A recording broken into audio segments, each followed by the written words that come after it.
নমস্কাৰ এই মুহূৰ্তত অৰুণোদয় আঁচনিলৈ দিবলৈ ওলাইছো ডাঙৰ খবৰ। তো যিসকল মানুহৰ নাম অৰুণোদয় আঁচনিত অন্তৰ্ভুক্ত হৈ আছে কিন্তু যোৱা 10 জুন তাৰিখে অৰুণোদয় আঁচনিৰ 1250 টকা লাভ কৰা নাই, সেই সকল মানুহে ভিডিঅ'টোত ক্লিক কৰিছে যদি অনুগ্ৰহ কৰি ভিডিঅ'টো স্কিপ নকৰি প্ৰথমৰ পৰা শেষলৈ চাই থাকিব, কিয়নো আপোনালোকৰ নাম যদি অৰুণোদয় আঁচনিত অন্তৰ্ভুক্ত হৈ আছে কিন্তু যোৱা 10 জুন তাৰিখে অৰুণোদয় আঁচনি টকা পোৱা নাই, সেই ক্ষেত্ৰত কি কৰিব লাগিব, কেনেকৈ টকা লাভ কৰিব হে আপোনালোকক বিতংভাৱে জনাই দিছো।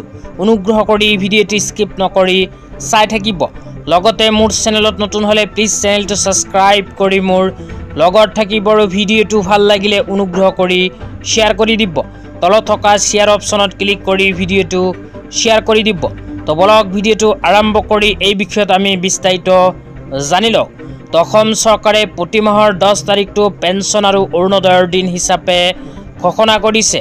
তো প্ৰতি মাহৰ 10 তাৰিখত অসম চৰকাৰে অৰুণোদয় আঁচনিৰ পৰা আৰম্ভ কৰি কেইখনমান পেঞ্চন আঁচনিৰ টকা লাখ লাখ দুখীয়াৰ বেংক একাউণ্টত প্ৰদান কৰে, কিন্তু যোৱা 10 জুন তাৰিখে বহু মানুহে অৰুণোদয় আঁচনিৰ টকা লাভ কৰা নাই। তো যিসকল মানুহে এতিয়ালৈকে অৰুণোদয় আঁচনি 1250 টকা লাভ কৰা নাই, সেই সকল মানুহে কি কৰিব আপোনালোকক বিতংভাৱে জনাই আছোঁ। অনুগ্ৰহ কৰি ভিডিঅ'টো শ্বেয়াৰ কৰি দিব।